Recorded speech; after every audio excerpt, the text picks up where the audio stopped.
लोमस ऋषि ने संगी ऋषि को इस तरीके से पाला अपने उसमें आश्रम में कि जो अपने आश्रम में चीजें पैदा होती थी सिर्फ वही खिलाते थे और लोगों से मिलने भी नहीं दिया। न उनको स्त्रियों का बाबत मालूम थी, न किसी बात मालूम थी। राजा दशरथ को एक पुत्र नहीं होता था, इसीलिए उन्होंने कई बार पुत्र यज्ञ कराए, लेकिन कोई भी यज्ञ उनका सफल नहीं हुआ, सब निष्फल हो गए। फिर गुरु वशिष्ठ ने कहा आप संगी ऋषि के पास जाइए, और संगी ऋषि के पास जाएंगे और संगी ऋषि अगर आपके इस अनुष्ठान को पूरा कर देंगे तो आपका उद्देश्य पूरा हो जाएगा। संगी ऋषि में क्या बात है? संगी ऋषि में यह बात है जो कि दूसरे ब्राह्मणों में नहीं है। दूसरे ब्राह्मणों में कर्मकांड आते हैं, श्लोक बोलना आता है, मंत्र बोलना आता है, विधि आती है, विधान आता है, लेकिन अपने स्वयं के जीवन को जैसा बनना चाहिए वैसा बनाने के बाबत उन्होंने न कभी ख्याल किया और न उसका अभ्यास किया। संगी ऋषि के पिता ने अभ्यास कराया है, अभी थोड़े दिन पहले की बात है। उनके पिताजी लोमस के गले में सांप डाल दिया था। लोमस और संगी ऋषि बच्चे थे, गुस्से में भरे हुए आए, हमारे पिता के साथ में मखौल किसने किया है? शाप दे दिया उन्होंने कि आज से 7वें दिन सांप काट खाएगा इनको। आज से 7वें दिन सांप काट गया। बहुत सी रोकथाम की गई, सब उसको बचाने के सारे इंतजाम किए गए, पर कोई इंतजाम कारगर न हुआ और उसको सांप ने काट ही खाया। जब संगी ऋषि आए तो संगी ऋषि ने उनका पुत्र ठीक किया। पुत्र ठीक करने के बाद में ऐसा हुआ कि उनके 3 रानियां थीं, तीनों रानियों के 4 बच्चे पैदा हुए और चारों के चारों बच्चे साधारण नहीं थे, भगवान के इसके स्तर के थे। उनके भगवान के स्तर के होने की वजह से वो सामान्य नहीं कहलाए, असामान्य कहलाए। क्यों?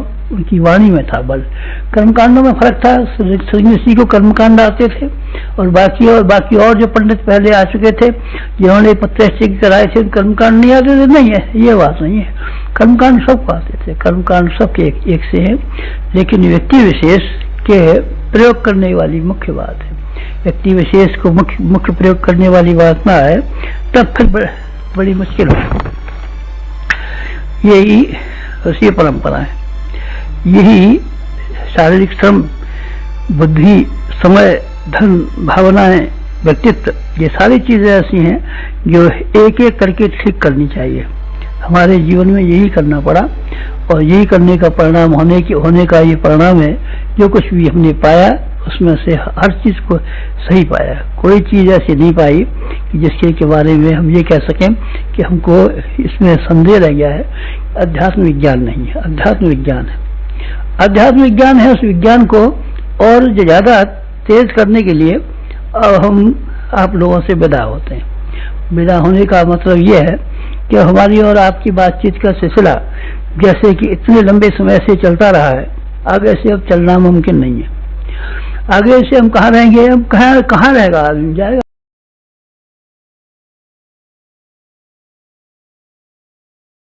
रहेगा हिमालय पर, रहेगा पहाड़ पर, रहेगा कहाँ रहेगा? कहीं तो रहेगा ही। अभी हम रहेंगे तो सही, पर आप लोगों की आंखों के सामने नहीं रहेंगे। और हमारा दूसरा कार्यक्रम है, क्योंकि अध्यात्म को विज्ञान जिस हद तक हमने समझा है उस हद तक अब ये लोभ हमसे संवरण नहीं होता, इससे भी ज्यादा फायदा होना चाहिए। व्यक्तियों की व्यक्तिगत समस्याओं का समाधान होना अध्यात्म से संभव है, लेकिन समूह का, समाज का, सारे विश्व का, ये भी होने के लिए इसके लिए उससे भी बड़ी ताकत की जरूरत है। अब तक हमने जैसी उपासना की है उससे अब हमको बड़ी उपासना करने की आवश्यकता पड़ी, इसलिए अब आप लोगों से विदा लेते हैं। क्यों? साथ रहते तब क्या था? तब यह था कि शक्तियां फैल पड़ती हैं, बिखर जाती है। बंदूक चलाने वाला एक निशाने पर लगाता है तो निशाना ठीक फैल जाता है। कभी इससे बात कर रहा है, इधर देख रहा है, इधर देख रहा है, इधर देख रहा है, तो बात बनती नहीं है। पहले भी ऐसा हुआ है, कई व्यक्तियों को इसी तरीके से करना पड़ा है। पांडिचेरी वाले अरविंद घोष की बात आपने सुना है। अरविंद घोष ने कई इंतजाम किए कि अंग्रेजों को हिंदुस्तान से भगा दिया जाए।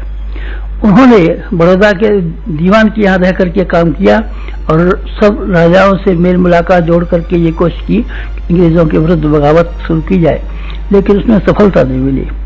ICS थे, बहुत योग्य आदमी थे। पीछे उन्होंने देखा नौजवानों को लेना चाहिए, नौजवानों से कुछ काम बन सकता है, इसीलिए उन्होंने कलकत्ते में नेशनल कॉलेज की स्थापना की और नेशनल कॉलेज की स्थापना के बाद में उन्होंने ये कोशिश की कि विद्यार्थियों के द्वारा क्रांति की तैयारी कराई जाए, लेकिन वो विद्यार्थी भी सब ऐसे ही पढ़ लिख करके अपनी नौकरियां तलाश करने चले गए, कोई कहीं चला गया।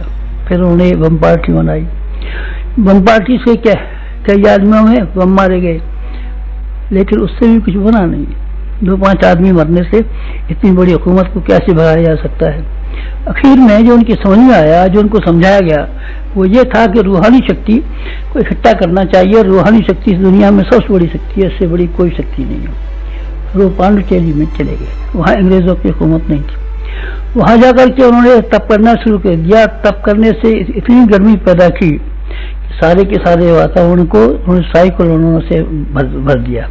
जब ज्यादा गर्मी पड़ती है ना, तो साइक्लोन आते हैं, चक्रवात आते हैं।